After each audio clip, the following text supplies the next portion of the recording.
我们呢考的是你们的数字能力和应变能力。那你听好了，第一题哦，1、2、3、4、5、6、7、8、9、10，10个数字，哪个数字最勤劳？哪个数字最懒惰呢？不知道。不知道。下一题。蚕宝宝为什么会有很多钱呢？不知道。这不知道。不知道。哎，因为蚕宝宝会节俭。哇！哎，那第3题啊，2个人同时掉进海里，一个人叫小明，那另外一个叫什么？当然叫救命了。哎，你这太笨了，这题第一题，1、2、3、4、5、6、7、8、9、10，10个数字，哪个数字最勤劳？哪个数字最懒惰呢？第一最懒惰，第二最勤劳。哦，为什么？因为一不做二不休嘛。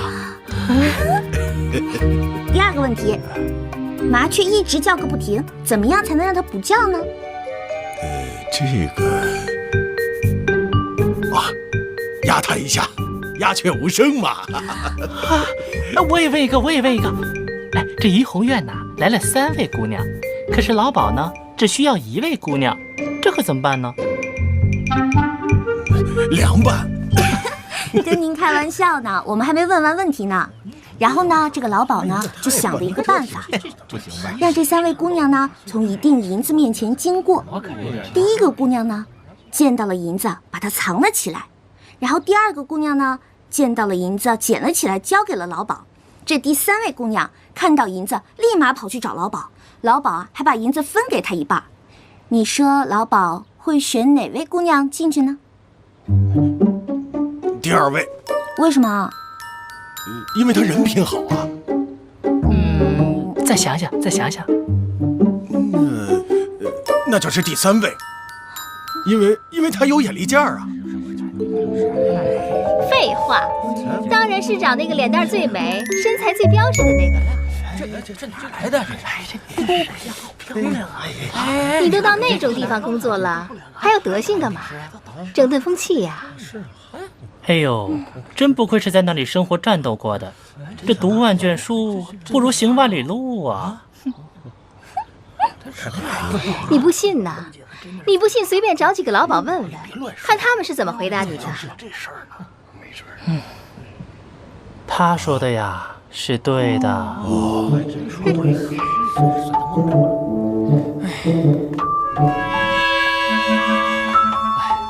太奇怪了，哪有这样出题的？确实还能按号。恭喜你成为乐天斋的一员，让我们为了理想而努力。纳斯达克不是梦。哎，你给我演示一遍我刚刚教你的推销方案。全场20文，只要20文，手绢20文，皮包20文，全部都是20文，只要20文，20文你买不了吃亏，20文你买不了上当，快进店选购吧。怎么样，可以吗？相当可以啊！给你32个赞。哎，我跟你说，这当考官的感觉可真爽啊！你别说，后面那几个人还挺聪明的。那可不是，最后那小子太专业了，要不是我知道他的底细，我真怀疑他也是穿越过来的。哦，对了，我交给你个任务啊。你说。是这样的，就是以后呢，我们再给他们上点培训课，给他们稍微打一丢丢鸡血。哎，但是也别搞得太像传销了。哎，没错，我觉得等咱们开业了之后啊，还需要再发展一些会员和 VIP 客户什么的。哎，对。王爷，天柔，王爷非要见你一面，我也没有办法。哎，什么味儿啊？臭死了！慢点。独孤园，他不能喝，你就别让他喝嘛。我最讨厌酒鬼什么的了。这不是庆祝王爷入朝理事吗？这可不是一件小事。啊，对了，青柔，王爷住在这里，那你今天住哪儿啊？这个，有了，放心吧，不用担心我。天色已晚，你也早点回去休息吧。我呀，自有安排。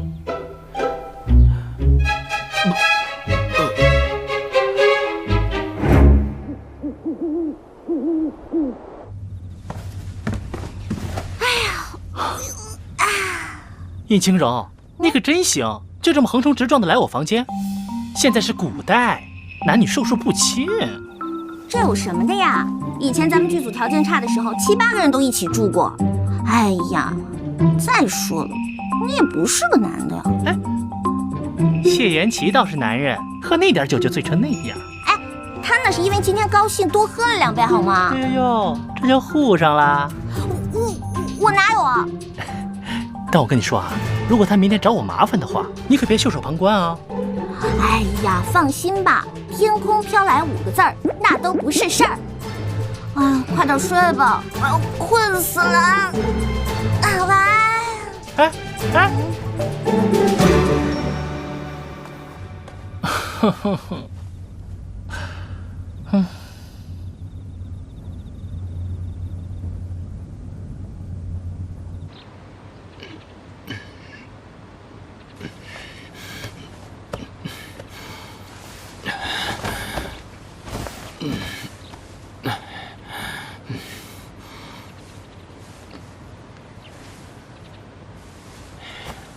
大胆！未经本王允许，谁把我的违章换得如此艳俗？来人呐！王爷，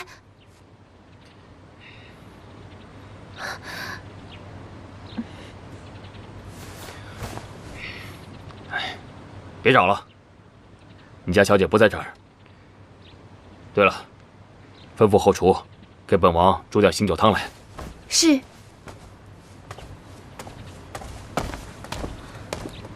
王爷，这你，尹清柔，王爷昨晚睡你这儿，那你睡哪儿啊？要你管。我昨天晚上睡柴房不行吗？我想学学卧薪尝胆，不行吗？你当真是睡在了柴房？当然是假的啦！你不是告诉我把这里当自己家吗？于是我就真把这儿当自己家了，所以呢，我就睡在了某个下人的房间里。哟，这可了不得了，有道是男女授受不亲，景柔姑娘这么做不太好吧？他不是男的。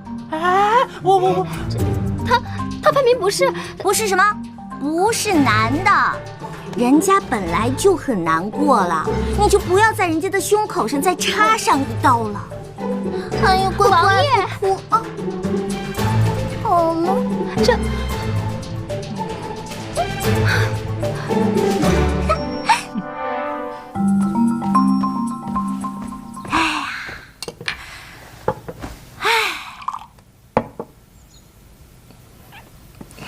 哎，你说这年头，男人难做，女人难做，哎，像我这种情况更难做。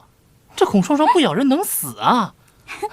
都说一山不容二虎，除非一公和一母。青柔，我看你以后啊，还是得小心点儿。哎呀，你就别抱怨了。我把皇上赐我那些布料，任你随便选，还不行吗？真的假的？我看了好长时间那些料子呢。哎，你说我做一些什么呀？做一件衬衫还是马甲？瞅你那小家子气！哎，给我倒杯水。喝茶。小姐，你回来啦？小姐，喝茶，这是我刚泡的龙井。对了，小姐，我觉得我们应该去寺里上上香。过几天王爷不是要前往西南吗？我们可以替他去求个平安符，顺便什么啊？我看你是想出去玩了吧？好啊，我正要说的是，你想得好，想得妙，想得呱呱叫。最近天气这么好，我们刚好去山间走走，强身健骨，陶冶一下情操。你这个想法不错。太好了，我这就要门房准备马车，我们去法门寺。哎，不，我们不去法门寺，我们去清源寺。清源寺？这帮古代妇女是有多无聊啊！一年到头的social活动，除了花卉就是花卉，哦，还有上香，真没意思。哎，好了，走吧。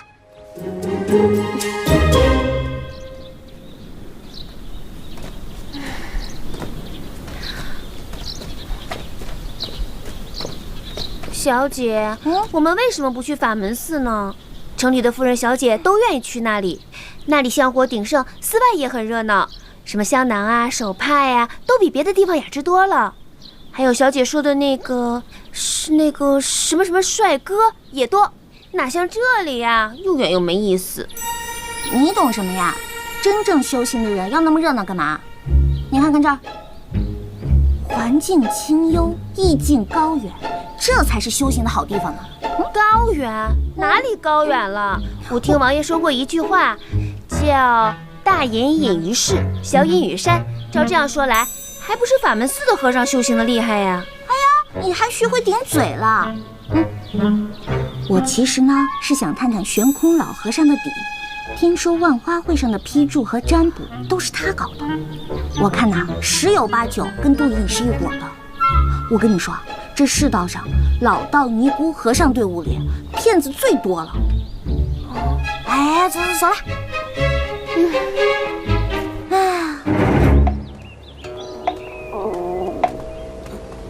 你又饿了？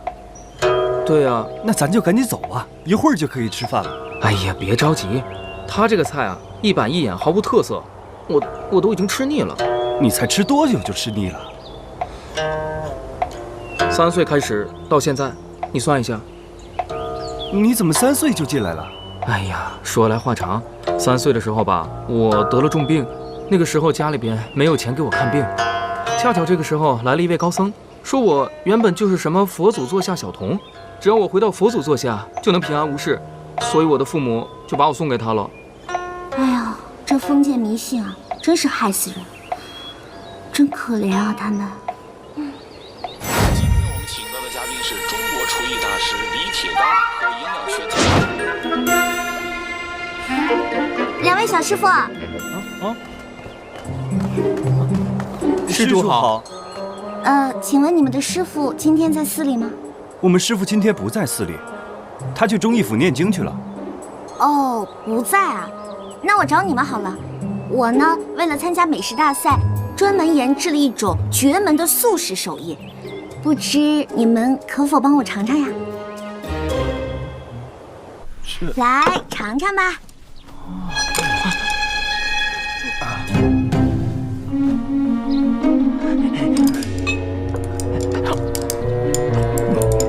好吃吗？哎，你们别光顾着吃啊！我家小姐问你话呢。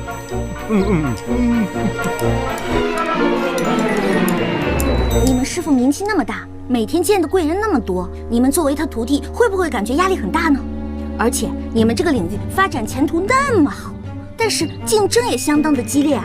那你们觉得是竞争多一些呢，还是机遇多一些呢？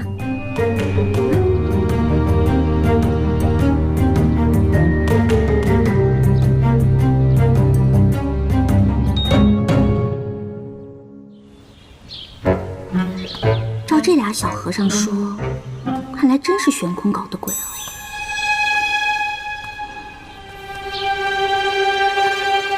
回来了。我听说一般女子出去上香，没个1天半日根本回不来，你为何如此快啊？我能是一般女子吗？哦，不是吗？那当然了。那我倒要试试，跟我来。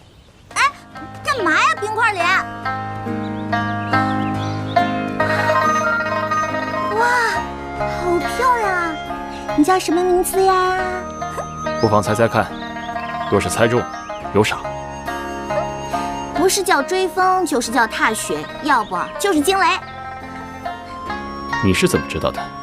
他叫追风。这么大众的名字，用脚指甲盖想都能想到。这匹小红性情温顺，非常适合女孩子骑。小红，我去，你竟然叫她小红，这么 low 的名字。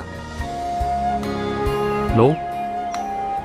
哦，对了，你会骑马吗？我当然会了。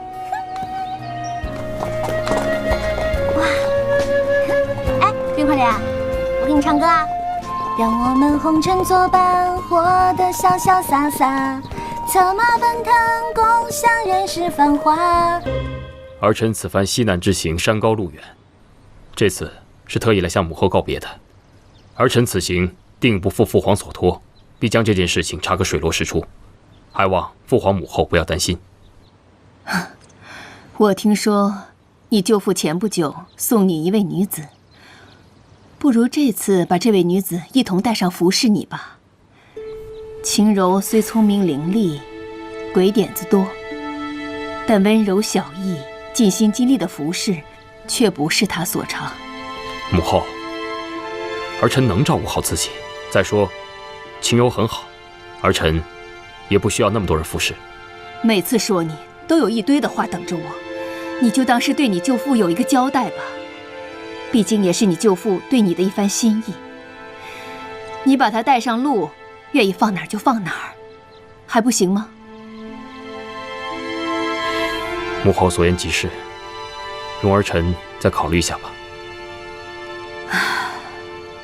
现如今啊，你们都大了，都有自己的主意了。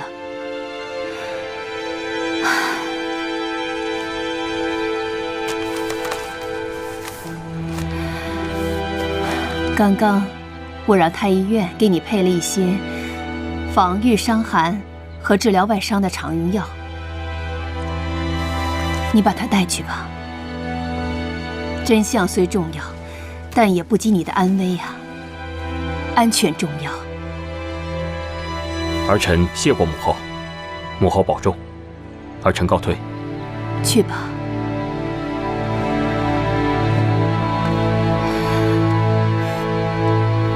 别起争点。哎，王爷来了。哎，你回来啦？皇上、皇后娘娘身体怎么样啊？还好，母后给我准备了一些配好的药，还嘱咐了一些话。你们收拾的如何？差不多了。哎呀，特权阶级就是好啊，什么事儿都有人帮你准备，哪像我们呀，事事都得亲力亲为。晴柔，我今日入宫，母后说什么？说让你在路上好好照顾我，还是有什么东西需要我们帮她带的？母后乃一国之母，哪会缺什么东西？就算是缺，下面也会有无数人帮着想办法。亏你想得出来。我就是好心嘛，不刻薄能死啊！真是，天色不早了，你快走吧，别耽误我们收拾东西了。明天还要早起呢，我们可不像某人，事事都有人伺候。赶紧走吧你。早些休息。尊上，双儿还是觉得谢延禧此行应该跟随于他，大不了扮成丫鬟婆子之类的。你们都走了，就剩双儿一个人，双儿也成不了什么事啊，您说是吧？你放心，我早已安排好了。今天皇后叫三王爷入宫，就是安排带你一起走的事。随后就有人来通知你了。连皇后身边都有尊上的人吗？这就不用你操心了。你只要记得，你对我来说很重要。双儿知道，自从那一日你在凤凰楼救了我，还帮我当上了花魁，双儿就知道，双儿心中也是有尊上的。你想多了，不要忘记自己是什么身份。双儿不会忘记尊上的恩德，双儿此生都只是尊上的人。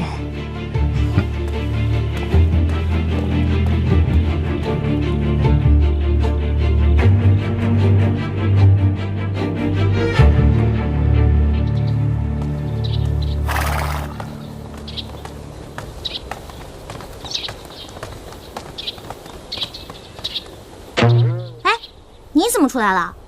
都不是外人，别这么送来送去的。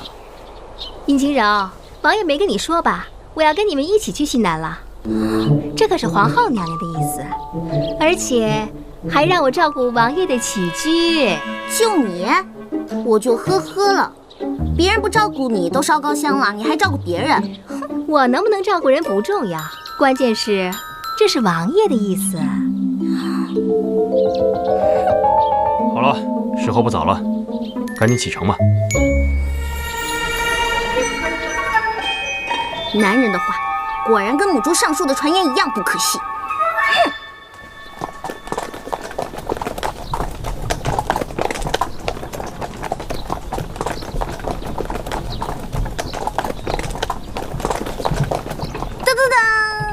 这是什么？这是周老师给咱们做的纸牌。咱们是斗地主还是双生？斗地主。好。叶姑娘，斗地主为何物？双生又为何物？这斗地主呢，就是一种休闲的游戏，就是3个人玩的游戏。其中有一家呢是地主，另外2家合力击垮地主。出牌呢可以出1张，也可以出2张。3张一样的呢可以带1张或者2张。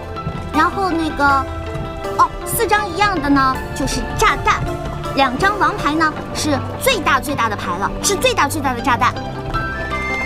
哎，阿果、双儿，你们不用听吗？一会儿别被赢得哭鼻子。这个，晴柔之前教过我。我虽然不怎么会玩哈，但是稍微了解一点儿。我跟晴柔家离得比较近。会玩一点，我们都玩得不好啦。对，我们玩的都不好。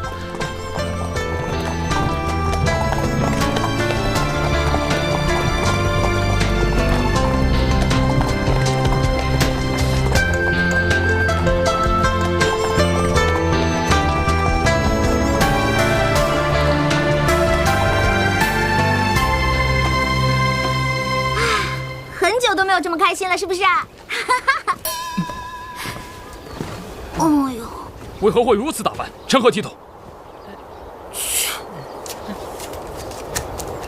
独孤远，你怎么这么厉害啊？你真的是新手吗？你明明比老手还要老手呢。谁说不是呢？这么多年都白活了，这剧组文也白混了，玩斗地主输给了一个古代人。哎，王爷，看你也挺闲的。过来跟我们一块玩吧，可好玩了。当真如此有趣？其实真的一点都没有意思呢。像王爷这种人，会玩这种上不得台面的游戏吗？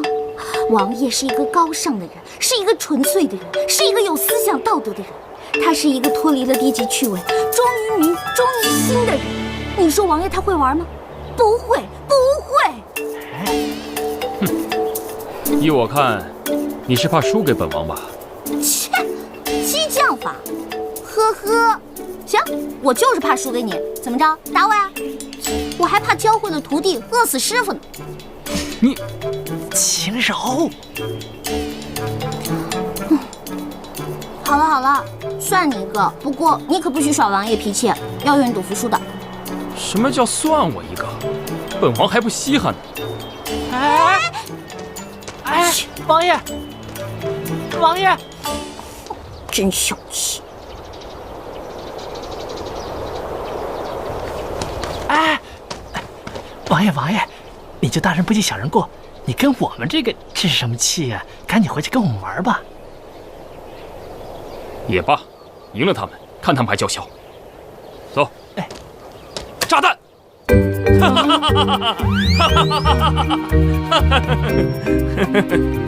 不玩了，真没意思。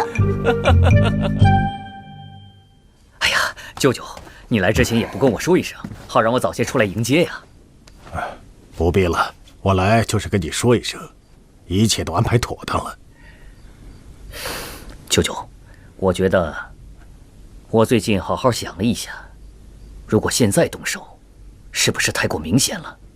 王爷不必多虑，我们当然不会在他刚出京城的那个时候动手，我们是等他路程过半的时候再找机会。况且我这次安排的人，声音相貌都更似滇藏人士，以便于被我们嫁祸。舅舅，不知道为什么，我总是隐隐有一些不祥的预感。王爷，切勿优柔寡断，做大事者当断则断，否则必受其乱呐。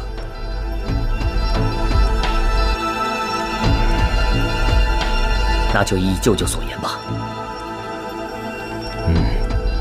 那我就先走了。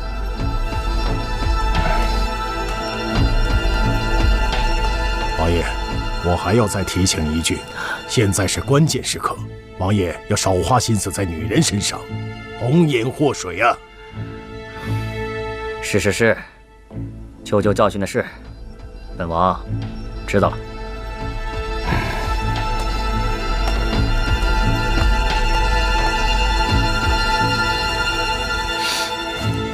管得够宽的。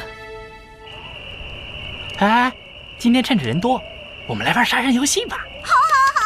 大胆！你二人怎可如此轻率？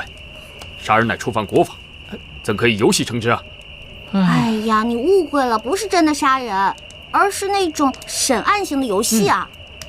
那也不可。究竟是何游戏？名称如此凶险，真无聊。哎，要不然这样吧，咱们每个人都讲一个鬼故事，趁着这夜色，多刺激啊！好，我先来，这个最在行。让我给你们想一个灵异一点的智力型的问题。哎呀，快点儿！就你事儿多，听着。在一个县城里呢，母女3人相依为命。可是有一天呢，母亲突然离世了。在亲戚的帮忙下呢，他们办了丧礼。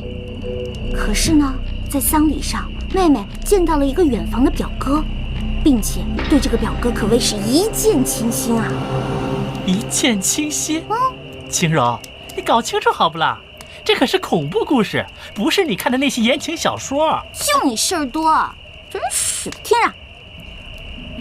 可是葬礼还没结束，表哥呢就不见了踪影。表妹就找啊找，总是找不着。她呢日思夜想，茶不思饭不想，人都消瘦了许多呢。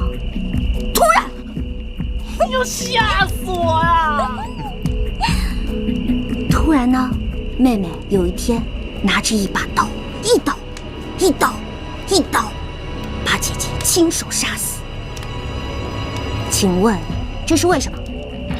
这是哪门子恐怖故事啊？这个故事确实曲折离奇，匪夷所思啊！阿广你先说。我觉得这个妹妹不是个疯子，就是个变态。No， 冰块莲，你说。依我看，这个妹妹应该是认为表哥喜欢姐姐，所以心生妒忌，才下此毒手。也不对。独孤园，那你觉得呢？阿广和三王爷说的都不对吗？都不对。在独孤看来，这位姑娘一定是一个简单直接而又不用头脑之人。为什么？我想一想，不知道对不对？莫非是那位妹妹一直很想再次见到自己的表哥，而苦无对策？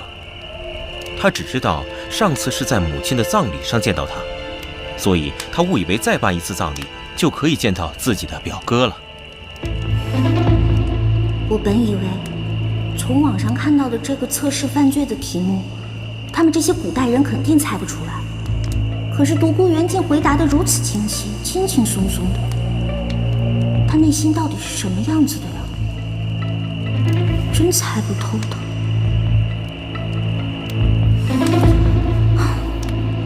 那么，晴柔，独孤公子说的对不对啊？是对的。天哪，你太厉害了！这么腹黑的答案你都能想得出来？这算什么破故事？如此阴暗。王爷，你说是吧？罢了，这故事实在过于阴暗。本王乏了，今天就到这儿吧。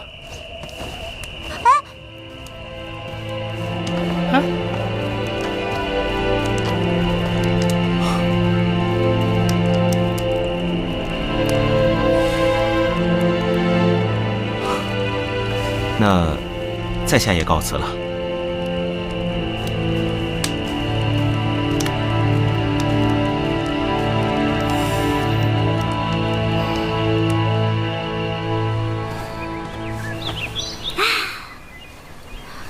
左3圈右3圈，脖子扭扭，屁股扭扭。哎呦，尹晴柔，你这么做暴露年龄，知道吗？你干嘛像个鬼一样突然出现在别人身后？都快吓死人了！昨晚那道题，本王并非答不出，只是本王精神欠佳，无暇思考。你可以多出几道题，本王一定答得出。原来是这事儿啊！我告诉你，别逞强了。难道你以为本王的聪明才智不如那独孤吗？有些问题呢，不是答上来才叫好。哼，世间岂有此种道理？快出题吧。哟，我们三王爷不会是吃醋了吧？我没有。你脸都红了，还说没有？你若是不肯出题，就算了。哎，你爹娘，阉人给您二老奉茶来了。哦，好。尹将军好，尹夫人好。好。尹将军请喝茶。好。尹夫人请喝茶。好。嫣然呐，来，让我好好看看我这准媳妇儿。好，真是个好姑娘，跟我这傻儿子配呀，真是委屈你了。娘，您说什么呢？这么遮孩儿的面啊！我呀，一看到嫣然，打心里喜欢着呢。谢谢尹夫人。这个晴柔啊，跟着三王爷去了西南，都这么久了，我这个做义母的心里头啊，牵挂呀。浩儿，哎，最近有他们的消息吗？娘，近日孩儿没收到王爷和晴柔的消息，但是有独孤园和李章在，您就放心吧。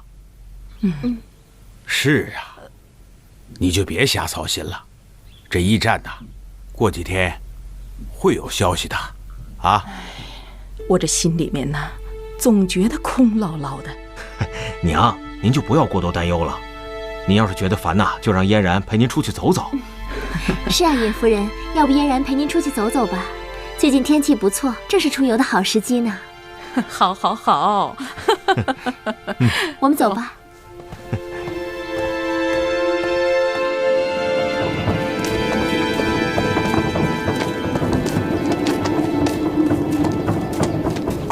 站住！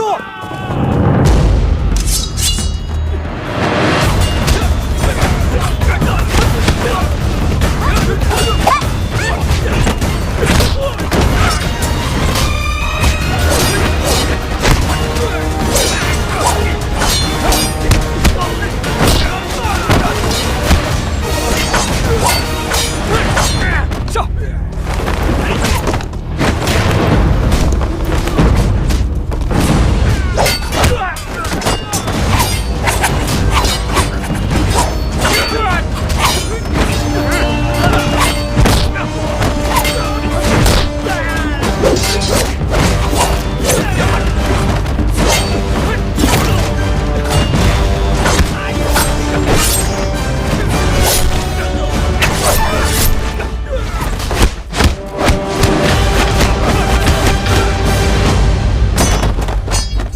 保护王爷！双儿！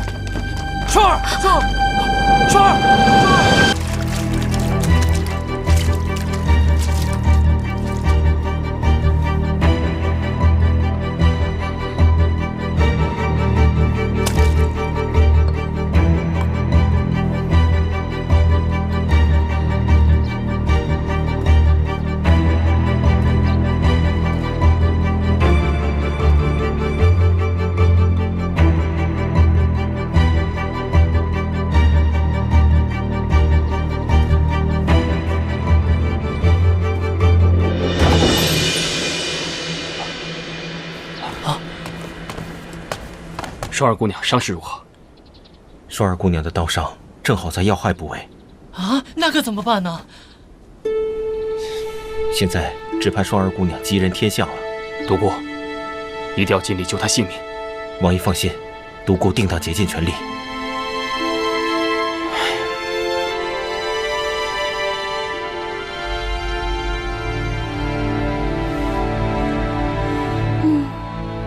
哎，你想什么呢？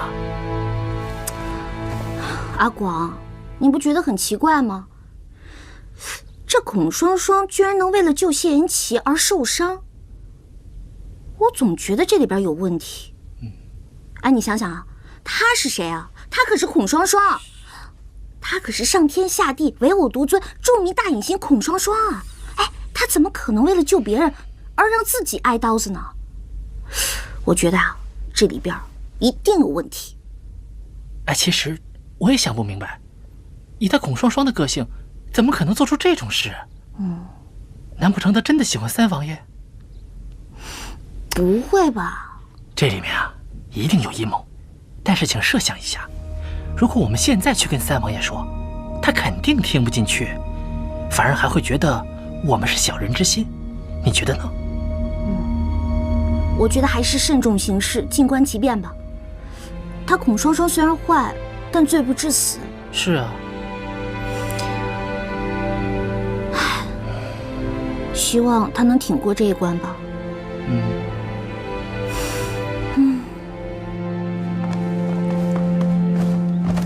儿臣参见父皇。起来吧。谢父皇。父皇，不知这么急召儿臣过来，所为何事啊？是啊。琪儿在去西南的路上遇刺。啊？什么？是三哥？三哥他现在可否安好？倒还好，此刻性命无忧。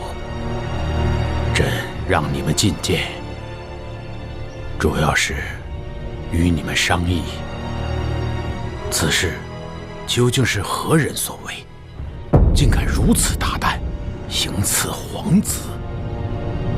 对呀，竟敢对皇室下手，实在是猖狂。不过，父皇，现场可否留有什么线索，或者是活口？唉，信中并未提及呀。这一群贼臣乱子，实在是胆大包天。不过父皇，请你放心，臣儿一定会将此事查个水落石出，也好给三弟一个交代。父皇，儿臣请旨，去接三哥回宫。琪儿说，他一定不辱使命。三哥这是何苦呢？三弟尽心尽力为父皇办事，实属朝廷社稷之福啊！让为兄实在是惭愧啊！臣儿啊，刺客身份之事，就由你去查。儿臣领旨。萧儿在。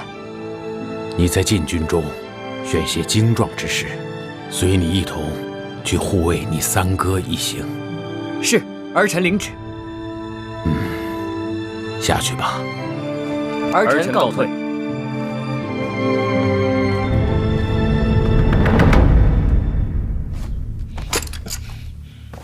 少将军，万万不可呀！让开，小心我误伤你！住手！爹的话都不听了。下去吧。是。爹，三王爷和晴柔他们遇袭受伤，我一定要过去看看，将那些乱臣贼子一网打尽。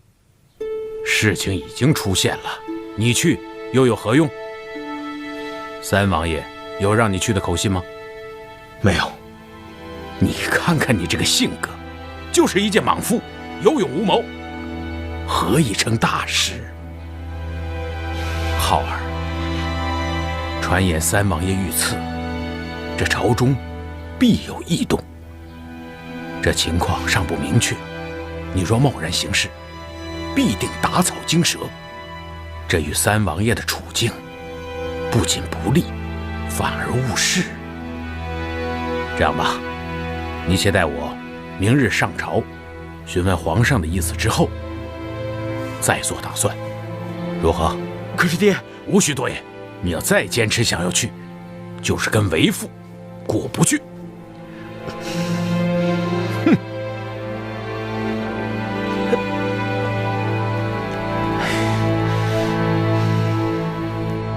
妻儿这段时日，真是多灾多难。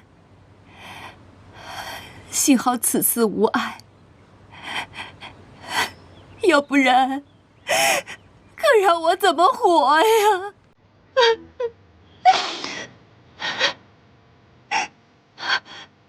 臣妾恳请皇上下旨，还是命妻儿快快回京吧。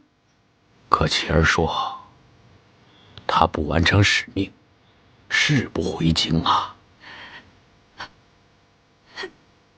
这个孩子脾气实在是倔强。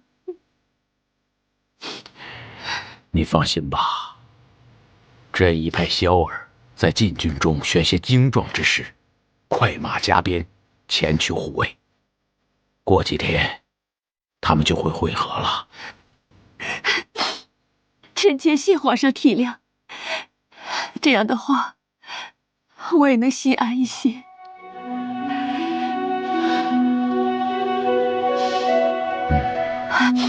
可皇上，你又在为何事而忧心呢？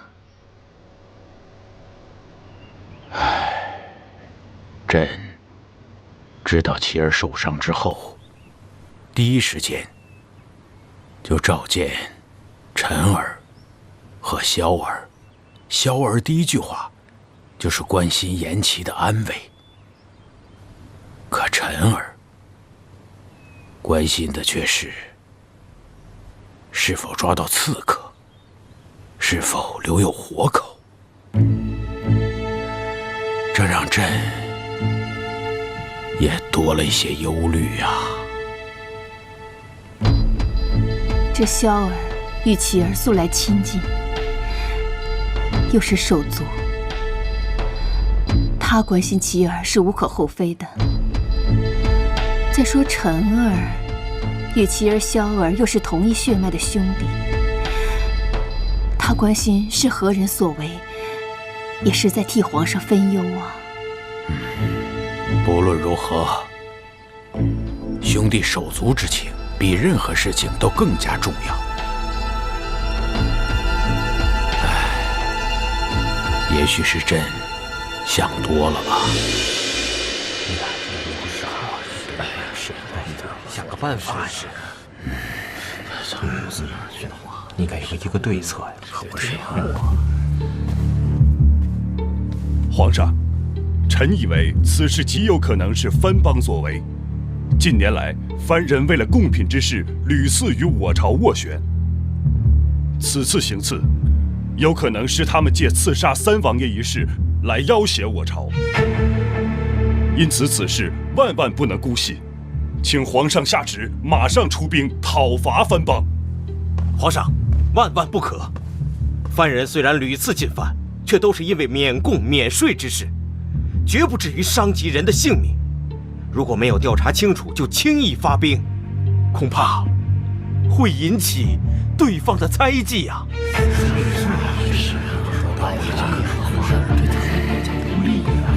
臣恳请皇上立刻出兵，以扬我朝之威呀！皇上三思啊！出兵之事还需从长计议呀。够了，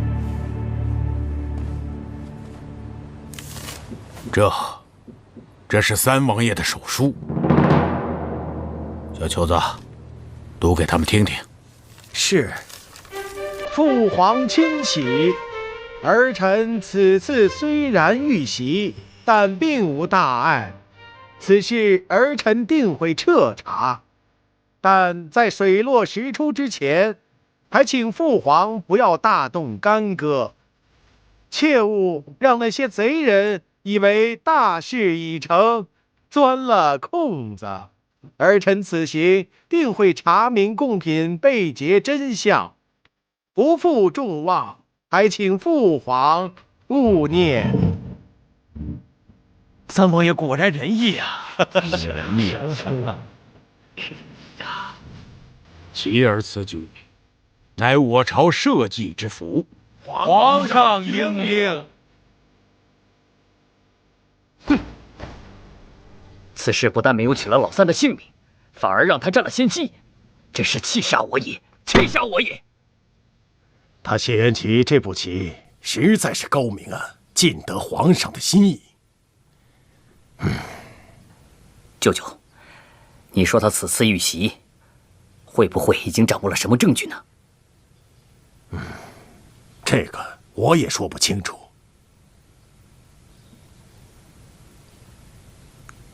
倘若他真的掌握了证据，为何不把你我二人抖落出来呢？眼下你我二人也只好按兵不动，静观其变了。哼，谢延齐这小子果然阴险。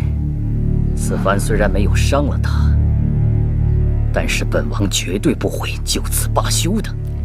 谢延齐，我要让你死在我的手里。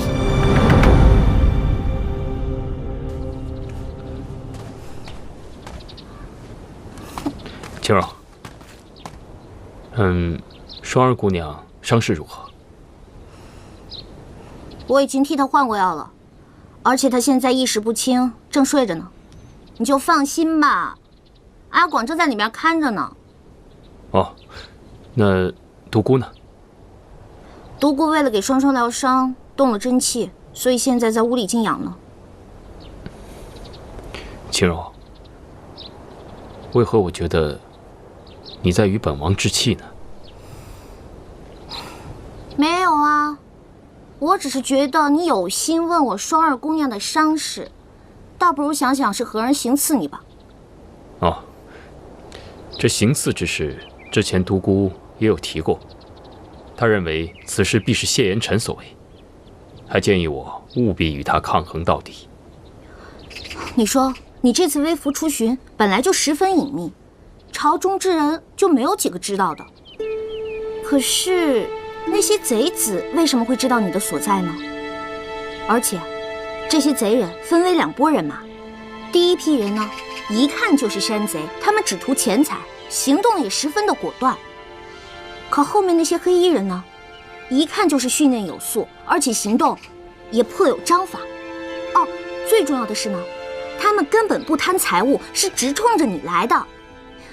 所以我就想，这些黑衣人的幕后主使，一定是知道你身份的人。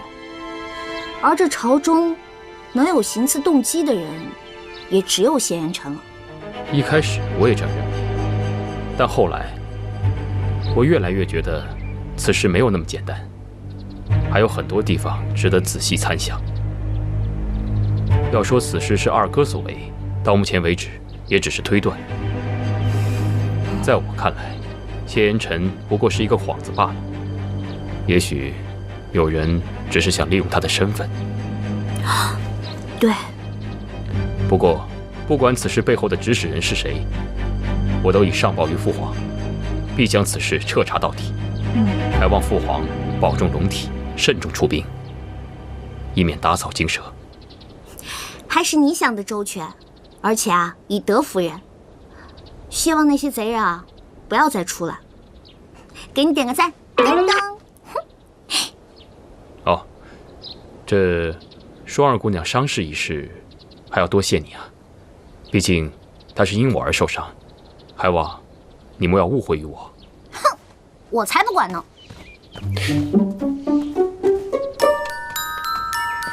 女孩的心思，男孩你别猜，别猜，别猜，你猜来猜去你。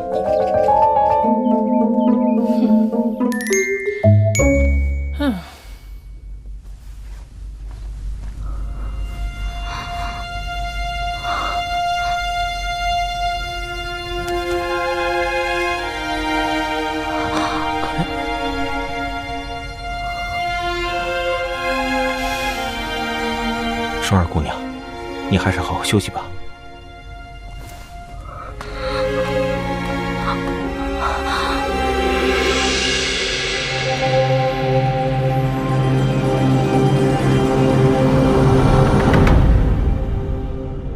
自从一儿归天，太子之位就悬而未决。众爱卿，你们怎么看呢？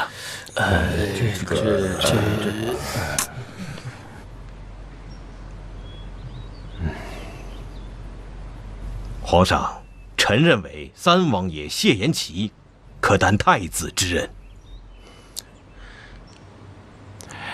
爱卿，你为何推荐其儿？三王爷为人宅心仁厚，遇事沉稳，既不张扬，实乃储君之最佳人选。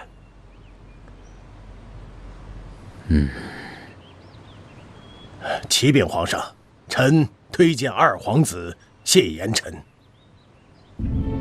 相国，方才朕问你，你为何不说？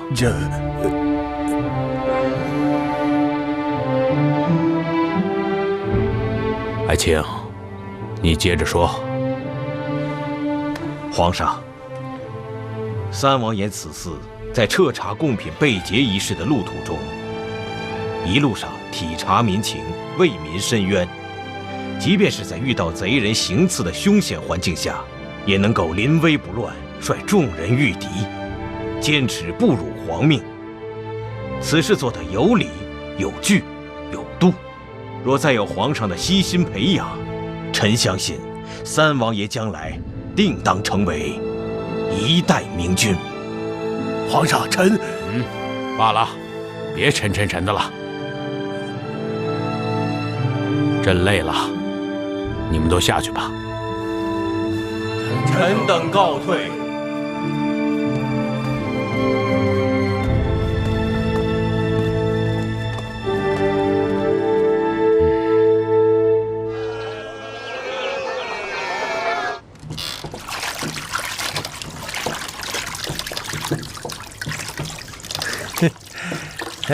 可以吧？周兄真乃神人呐！此等模型，杨某还是第一次见到。来，杨兄坐。好。周兄啊，这水车一物，周兄既已成竹在胸，独立即可完成，那为何还要杨某来此啊？嗨，这说来就话长了。延庆王爷曾经有一次下西南之前，他曾经来找过我，说是西南大旱，问我能不能造一台水车，解民间之疾苦。我说倒可以试试。然后呢，他就向我推荐了你。我？对啊，王爷说他有一次去工部曾见过你，说你当时呢是在研究一个什么武器，十分的投入，说啊你见到他连招呼都不打。然后呢，他就说你不像其他人那样只会知道阿谀奉承。没想到王爷竟然如此宅心仁厚，杨某还以为他会责怪于我呢。哎，延齐王爷呢一向是宅心仁厚，不拘小节，你不必在意。惭愧呀，惭愧。哎，杨兄弟，你怎么也喜欢做这些手艺活呢？周兄啊，说来惭愧，杨某自小喜欢摆弄一些木工之类的活计，疏于学习。而家父3员出身，后为当朝大学士。杨某却只知在工部做一个小小的主事罢了。家父一直以为我是给列祖列宗抹黑呀。哎，杨兄弟，你这是什么话呀？这360行，他行行出状元，是吧？等咱这水车建好之后，惠及成千上万的百姓，这跟读圣贤书是一样的，造福于民。你爹啊，一定会对你刮目相看的。但愿如此啊。皇上，天色已经晚了，您早点休息，保重龙体重要啊。哎，我问你啊，这杨大学士刚直不阿，平时他很少显才于人面前，可这次为什么他为齐儿说话呀？哎呦，皇上，这朝纲之事，老奴不便轻言呐。你在朝中也这么多年了，很多事情你都看得明白，那朕就恕你无罪。那我就谢谢皇上。嗨，我也是听说，这杨大学士的小儿子，就是工部的杨主事啊，在跟民间的一位匠人合伙研发什么水车，若是成功的话，说是能够缓解灌溉的效率，还有能把低处的水引到高处去。奴才不才，不知道此物是否能够改变这个旱情。若是真的成功了，那可是大功一件呐。可这事儿跟朕的问题又有何瓜葛呀？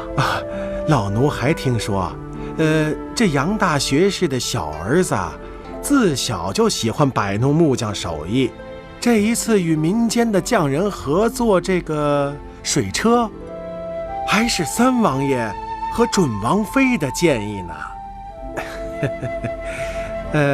就是不知道这次跟这个杨学士的推荐有什么关系呢？老三，倒是知人善用啊。是啊，杨大学士听说以后啊，一直很赞赏三王爷的眼光。可这事儿又跟晴柔姑娘有什么关系呢？有啊，这个民间的奇人将士啊，说是晴柔姑娘家乡的挚友，制这个水车的点子还是晴柔姑娘提出来的呢。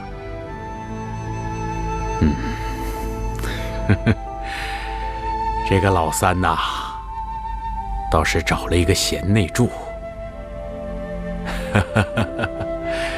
这朕就安心了。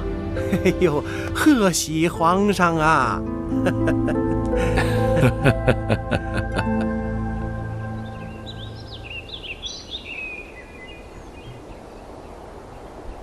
双儿，你的伤势可有好转？谢王爷关心，伤势虽已有些好转，但还是没有力气。这个死仙气！双儿姑娘，哎呀，这次出行啊，要不是你和李章兄弟，看什么看？没见过美女啊！真不知道有几条命都丢掉了。金姑娘，你别走远了。此言差矣。你别跟我了，我要上茅房。应当的。哎，那每一次都这么危险吗？哪有这么夸张啊？死仙气，臭仙气，有什么了不起的吗？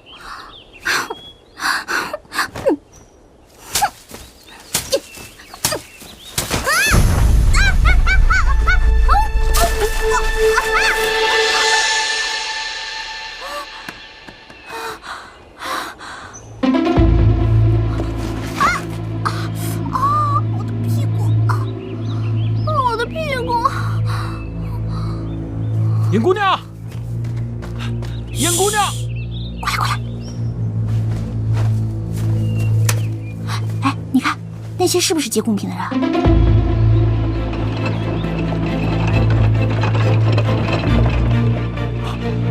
我们过去看看吧。快点，跪下，跪下！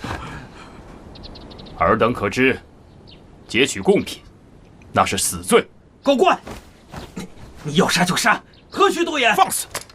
你们可知在座的是当朝三皇子？三王爷，王爷恕罪啊！王爷恕罪啊！小的有眼无珠，冒犯了王爷，还望王爷海涵啊！可是王爷，我等可是良民呐，早就听说王爷您要来，现在看来，真的是老天有眼呐！王爷，草民有冤情啊！有何冤情啊？今年我们这里遭遇大旱，民间也闹了饥荒，百姓流离失所不说，朝廷还不减免赋税。王爷，我等也是没有办法，才将这贡品藏匿在此。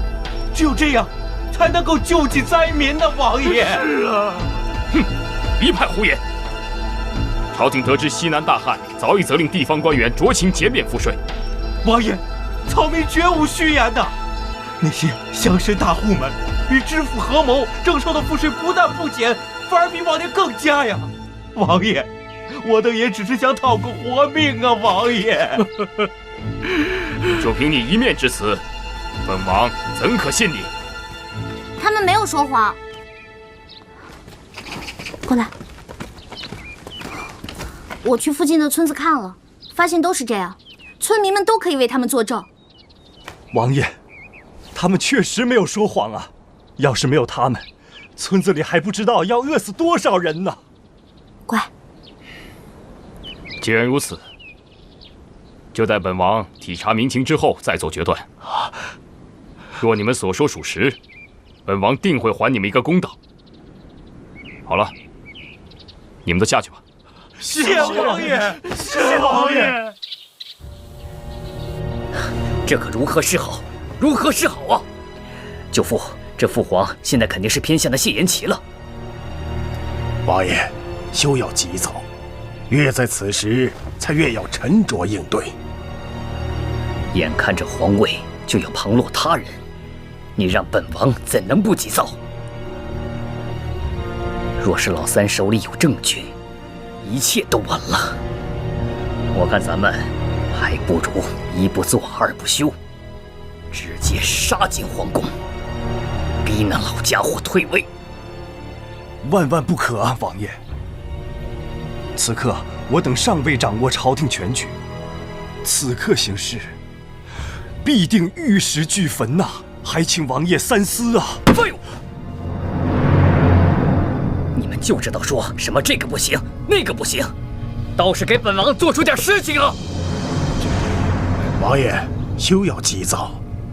既然他谢延琪在奏折中那么说，就证明他也不想把事情闹大，而我们还需要慢慢的打通京城各处的关系，按兵不动才是上计啊。那就仰仗舅舅了。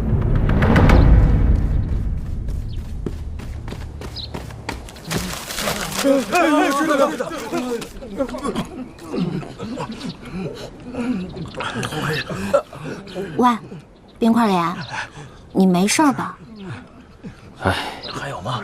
以往只是待在京城，见惯了这人间繁华，以为处处都是太平盛世，没想到此次出行以后，才见到了人间疾苦，着实给本王上了一课。冰块莲，我给你讲个故事吧。我现在正为国事担忧，哪有心情听什么故事啊？我讲的故事也有关国事嘛，你听完再说嘛。在我们那里呢，有一个地方毒蛇泛滥，于是呢，当地官员就贴出告示，说到只要百姓捕捉毒蛇，就可以减免赋税。可是这些毒蛇，它们的毒性实在是太强了，只要被它咬上一口，就必死无疑了。可是这事儿呢，比起苛捐杂税来说，并不算什么难关。于是百姓迫于无奈，就只能与蛇赌命。就这样，日子过了一年又一年，百姓靠着不断捕蛇，才将就着把日子给过下去。如果停止捕蛇，而选择苛捐杂税的话，说不定头一年日子就过不下去了。唉，真是可怜啊！冰块莲，我的故事讲到这儿，你听明白了吗？唉，总结一句话，就是苛政猛于虎也。苛政猛于虎也。说得好啊，青柔，你真是本王的一面明镜，我要感谢上苍，将你赐予了我。好了，别煽情了，你赶紧想想这事儿怎么办吧。本王已有主意。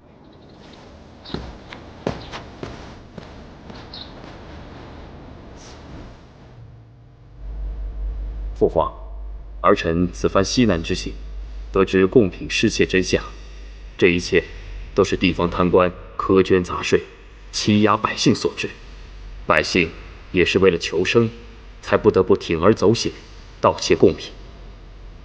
若不是儿臣亲眼所见，也定不能相信。因此，儿臣先斩后奏，将那些榨取百姓的贪官污吏就地正法。其次，背后头目也都已押解回京，待父皇发落。至于劫取贡品的村民，依儿臣看，他们也是要将贡品用于赈灾之术，心地还是善良的。因此，儿臣已让他们戴罪立功，以观后效。另外，西南旱灾，粮食欠收，儿臣切身考察后发现，其中也有灌溉不利之因。此次出行之前，儿臣曾命工部杨主事制作了一台水车，大约几日就完工。若完工后，尽快推机使用，会解决旱灾一事。父皇苛政猛于虎矣，儿臣斗胆望父皇下旨，减免西南赋税3年，以示皇恩浩大，而严其敬上。苛政猛于虎也。好啊，来人！皇上有何吩咐？拟诏书。水车一事，你进展的如何了？爹，孩儿已完成7、7、8、8，只待什么？这都什么时候了，你还在说只待的？王爷如此抬举你，给了你机会，你还不好好把握？我们杨家世代为官，为父，更是本朝建制以来第一个大三元，而你却只是个同进士。若是此事不能做得妥妥帖帖，我还有何颜面面对列祖列宗？大人，宫中来人了，快请。是。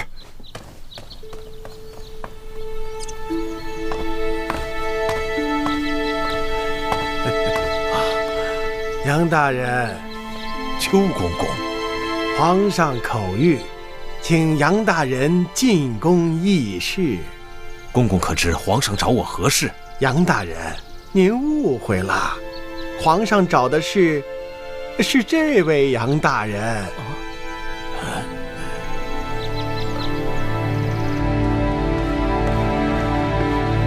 皇上，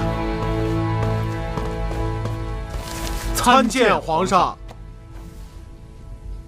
啊，好啊！若不是亲眼所见，朕还真难以置信。这水车果然可以把水从低处引到高处，效率之高，此乃造福于万民的好事。你等立此大功，朕一定要重赏你们。对了，你就是秦柔口中的周大同？草民正是。好，哈，你可想当官呐？皇上，草民就是个粗人，当不了官的。若是皇上以后有事，差人找我便是。我大同定当尽心尽力。好，爽快。既然不想当官，那你要什么赏赐啊？皇上，此事说来恐怕有些不妥吧？哎，有何不妥？说。不瞒皇上，草民在长乐街上，开了家店。草民斗胆想向皇上求个墨宝，还请皇上帮我提个额匾。放肆！不送就不送呗，这么凶干什么？皇上。无妨。除此之外，朕还要赏你黄金100两。谢皇上。你就是杨大学士的公子？启禀皇上，微臣正是。杨大学士求见。宣。皇上，微臣不知皇上召犬子进宫所为何事。若是他作奸犯科，还请皇上责罚微臣。杨大学士啊，你也不问问清楚，这哪是什么作奸犯科之事？分明是你养了个好儿子，他们俩做了一台水车，帮朕解决了西南大旱，造福于万民。朕赏还来不及呢，啊，怎么到你嘴里就成了作奸犯科了？啊，来，赏！臣替犬子谢皇上，谢皇上。1号参见王爷。你来了，你是让我跟你一块迎接三哥的吧？正是因为此事而来。实不相瞒，我已经准备好了酒菜，只待迎接他们回来了。我也多日不见我那调皮的妹子，甚是想念。那还等什么？咱们走吧。好，走。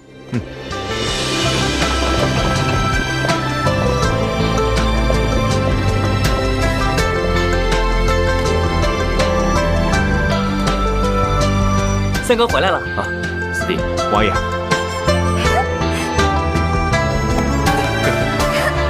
小四，大哥，多日不见，丰腴了不少。你说什么呢？我哪里胖了？王爷，这一路你们辛苦了啊！不辛苦，总算是不负父皇所托，有所成效。我们可担心死你们了。哎，我有点饿了。好，走吧。那我们先回府吧。走。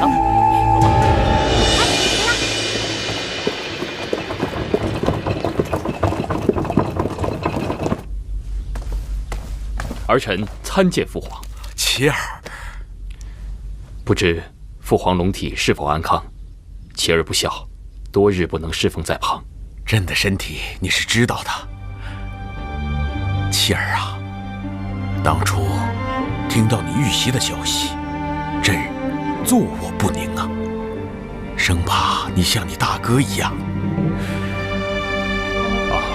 琪儿有父皇庇佑，自然吉人天下。父皇莫要担心。父皇，儿臣寄给您的信，您可收到？啊，收到了。那些贪官污吏，朕一命刑部处理了。水车之事，朕已下令，各地府衙照批制作，大兴水利，造福于民。父皇明察，万民有福。儿臣替百姓谢过父皇。起来吧，琪儿。谢父皇。来与父皇谈一谈你在路上遇到的奇闻奇事啊。好。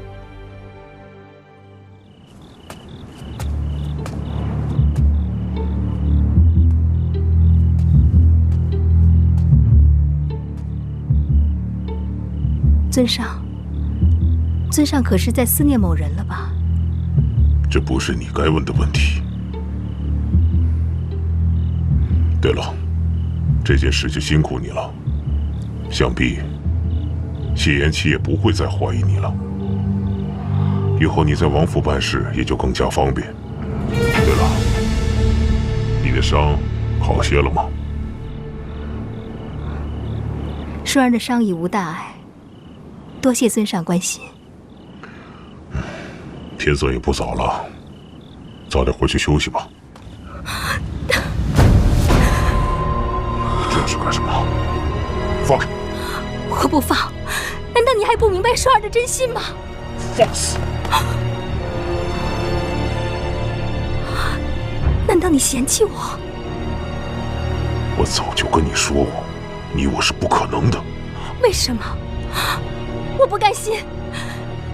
自从我第一次见到你，我的心里就有你。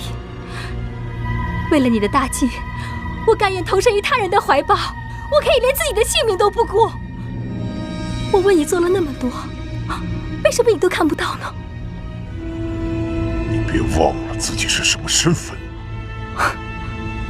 我什么身份？我是孔双双，是万人瞩目的大明星。现在却到了如此阿杂之地，还这样低三下四的求你，你还要我怎么样？我知道你有喜欢的人，是不是就是因为那个贱人，所以你才不肯多看我一眼？我到底哪一点不如他？为什么你们一个个的心里都只有他？住口！你想要所有的人都听见吗？我为什么要住口？我孔双双就是喜欢你，我偏要啊！你是不是想死？我告诉你，你只是我的一颗棋子而已，我稍微有力，你就灰飞烟灭。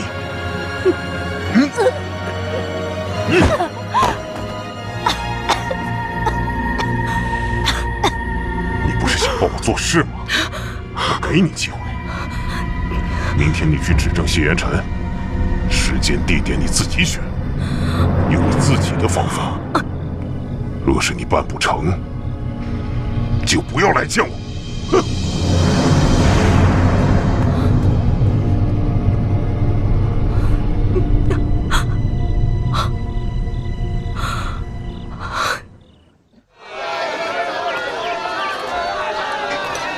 我告诉你，你只是我的一颗棋子而已，你只是我的一颗棋子而已。双双，孟江，许久不见，双双姐还是这么漂亮啊！这里不是说话的地方，你跟我来。你不怕别人看见？看见就看见，老子宰了他！你还真拿自己当土匪了？双双，我看你不也演得挺带劲儿的吗？正所谓人生如戏，戏如人生，做什么事儿都得认真点，对吧？哎呀，我问你个事儿。完事儿再说，我等不及了。你给我听好了。嘿，你还拿起来了你啊？哎，我问你个事儿，你知不知道尹晴柔为什么非要待在三王府？这事儿你算问对人了。你知道？我当然知道。哎，我可告诉你，这事儿可是一好事儿，对你对我都是好事儿。什么事儿？我之前听说尹晴柔逃跑过几次，不过后来她倒安心住在王府，并且要一心嫁给那三王。这我都知道，重点呢？重点是我在他们乐天斋安插了一个卧底，这个卧底曾经告诉我，有次他们谈话说到了穿越的关键。我后来一想，这穿越的关键，尹晴柔他们肯定知道，而且肯定与三王府和三王爷有关。原来是这样，所以你千万不要阻拦他们，等我们都回去了，再收拾他也不急。双双，我这知道的也都告诉你了，咱俩是不是应该认真点儿？哎呀，我有事让你帮忙，只要你答应我，我自然依你。好，大明星都说话了，甭说是1件，就是10件，老子也应了你。行，那你等我通知吧。好。哎呀，干嘛呀？又怎么了？去找间客栈嘛。哎呀，走，快点儿！大人，双儿姑娘有要事求见。让她改日再来，本王有要事。且慢，既然已经收她做了义女，现在她可是我们埋在谢延琪身边的一枚棋子，她可是我们翻盘的关键。也许她此次前来真的有要事禀报。让她进来吧。是。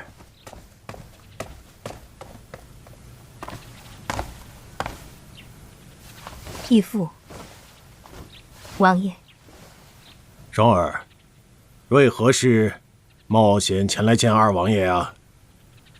义父放心，双儿并没有被跟踪，无人知道双儿到此。双儿，今日是不是有要事啊？双儿此次来，是给二王爷带来一条妙计，可以置谢延琪于死地。何种妙计？说来听听。双儿有办法栽赃嫁祸谢延琪，嫁祸他当日西南之行遇刺，乃是他谢延琪自己策划。虽然当日刺杀谢延琪的刺客全部都已身亡，双儿可以让孟姜假扮唯一逃出来的人，当面指证谢延琪。只要什么？只要双儿能当面见到当今圣上。什么？你要面圣？是。只要双儿能面圣，皇上必会相信，双儿便以此为证。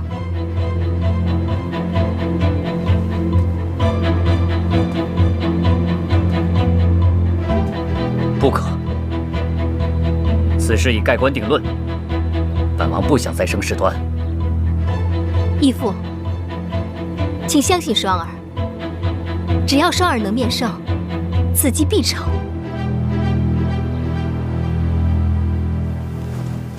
王爷，双儿此计甚妙啊！本王知道此计甚妙，可是王爷是信不过双儿吗？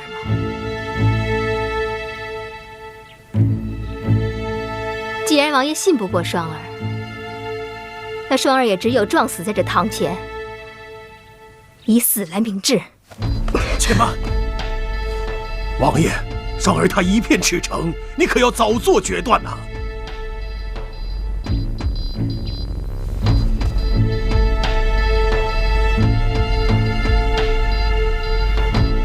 好，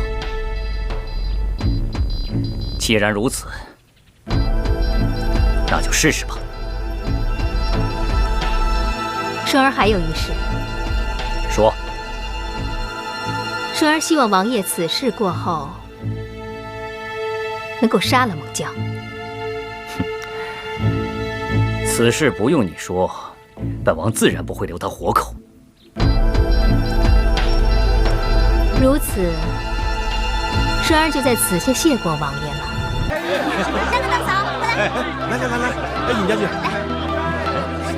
怎么样？这儿不错吧？专门请你们来剪彩的。这剪彩为何意？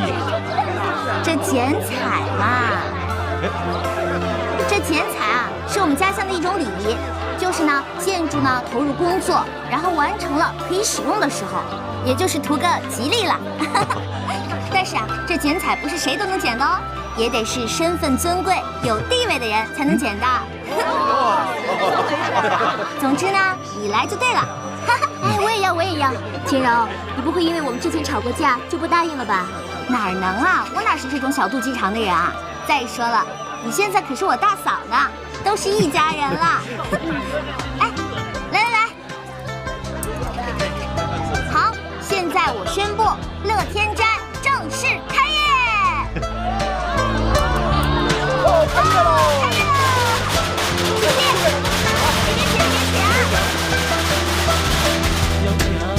喽！多用，可以放在家里观赏。哎，杨尚书，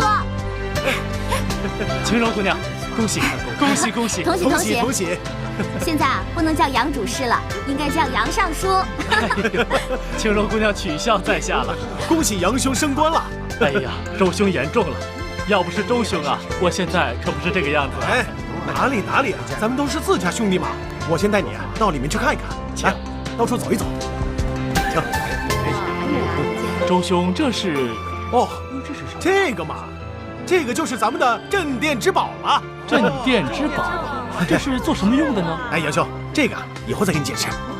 哎呀，以后慢慢给你解释。我们先到那边去看看，好吧？来，尝尝我们这边的酒。来，杨尚书还请尝尝我们的美酒，尝尝味道怎么样？晴柔，上酒了。这是我们自己酿的。我先过去啊。来，上酒，欢迎各位光临啊！刚才实在是怠慢了，都有怠慢，请包涵，多多包涵。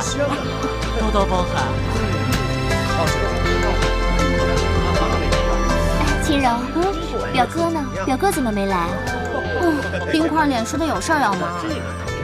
啊，好扫兴，大家好久都没有见到表哥了。自从我们从西南回来以后，他就天天神龙见首不见尾的，我好久都没见他了。是吗？哎，你们俩不会有什么事吧？没有了，没有了，我们俩挺好的。那就好，我带你去看看水粉。你就是双儿。启禀皇上，民女正是。听臣儿说，你有天大的事情要告诉朕。此事事关国运，还请皇上屏退左右。双儿，怎敢如此无礼！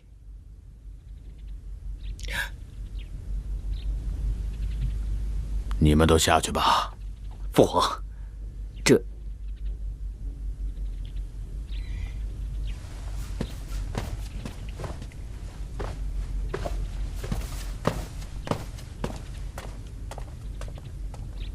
讲吧。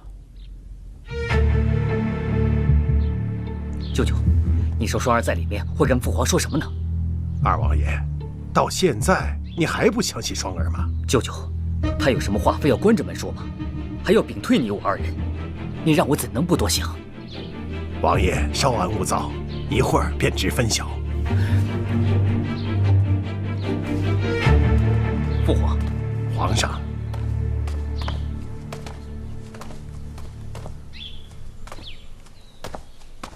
双儿姑娘，你说的这些朕都记下了，朕一定会仔细查证。你先退下吧。是。父皇，儿臣还有。朕累了，回宫。起驾！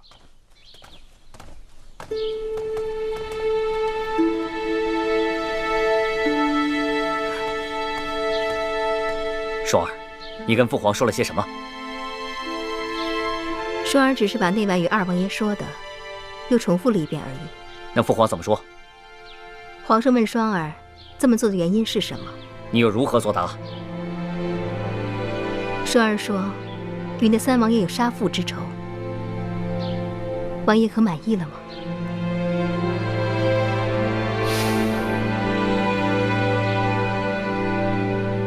父皇听完，有何表示？皇上说会彻查此事，还会找双儿去找孟姜过来。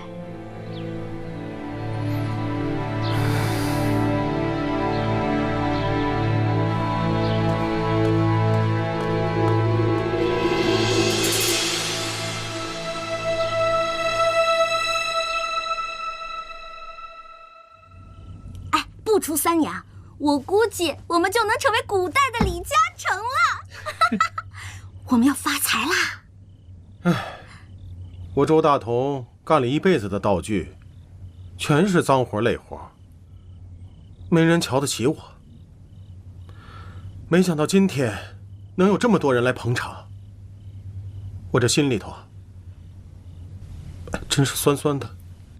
咦，还酸酸的，你肉麻不肉麻呀？大同，我早就说过的，你一定可以的。咱们要目光长远一点，要把这乐天斋做大做强，做成京城天字第1号，做出自己的个性、自己的品格。此处应该有掌声。哎，晴柔，你是不是把我们穿越回去的事儿给忘了呀？阿广同学，你能不能不要这么扫兴？真是醉了。嘘，醉了，你喝了吧，多老的词儿了，还用呢？我就说。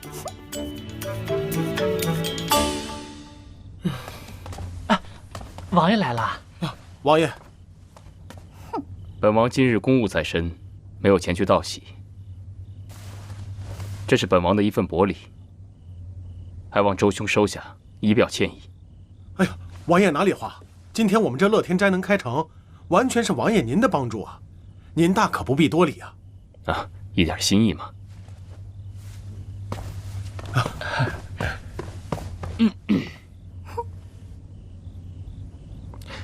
晴柔，本王今日路过绸缎庄，看到他们新进了布料，本王就全部买了下来，送与你去添置几件新衣物吧。谢谢王爷。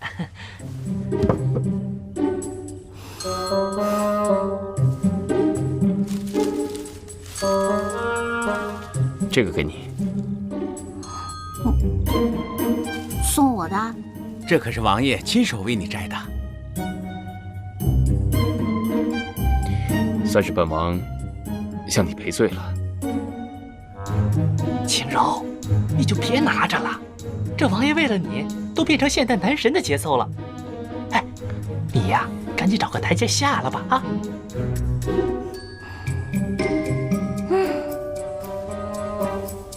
那好吧，既然你都送我花了，那我原谅你了。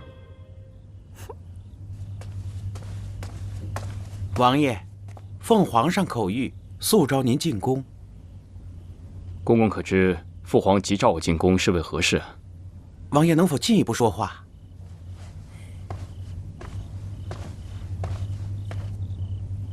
皇上的病情突然加重了。李章，快随我进宫。是。哎，冰块脸，干嘛去啊？哎呀，这皇宫到底发生什么事儿了？这么急匆匆的。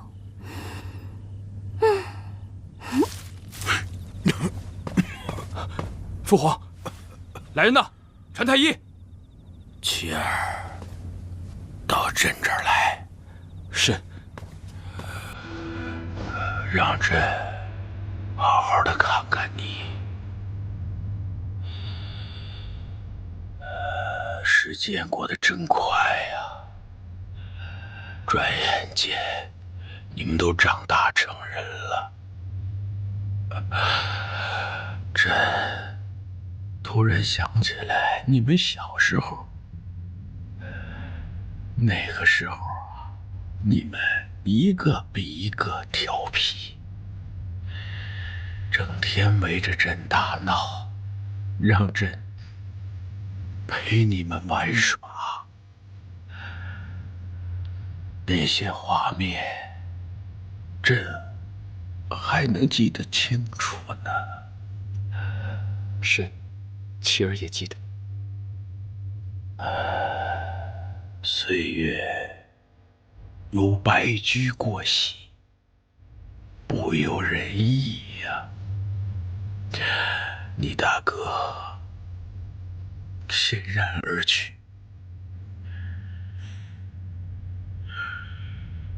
为父母者，白发人送黑发人，可悲可叹啊！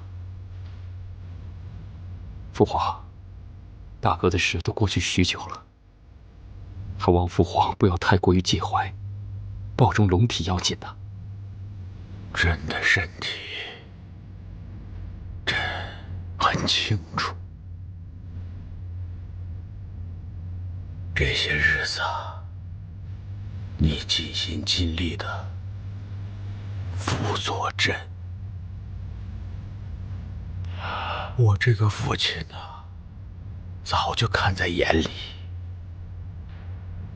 父皇，这些都是儿臣应该做的。只有你最像朕了，琪儿啊！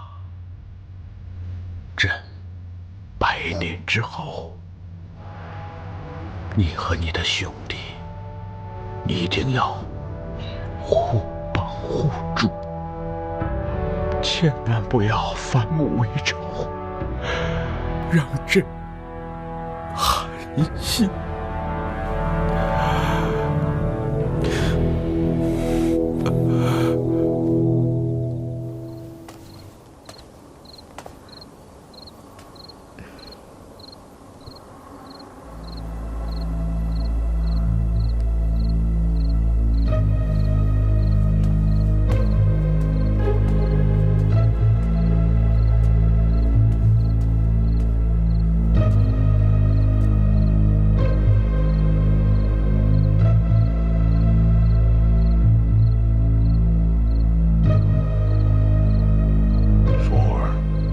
上次已经跟你说得很清楚了，为何你又私自前来？就不怕我取了你的性命？双儿只是来禀报尊上，你交代的事，双儿已经办成。哦，竟然如此顺利。双儿只是想让你知道，双儿为了你，什么事都能做到。这件事情你办得很好。尊上不再追究双儿破坏规矩来找你了吗？你做得好，我为何要罚你？好了，天色已经晚了，外面天气这么凉，你还是早点回去休息吧。我有新的情况，我自然会联络你。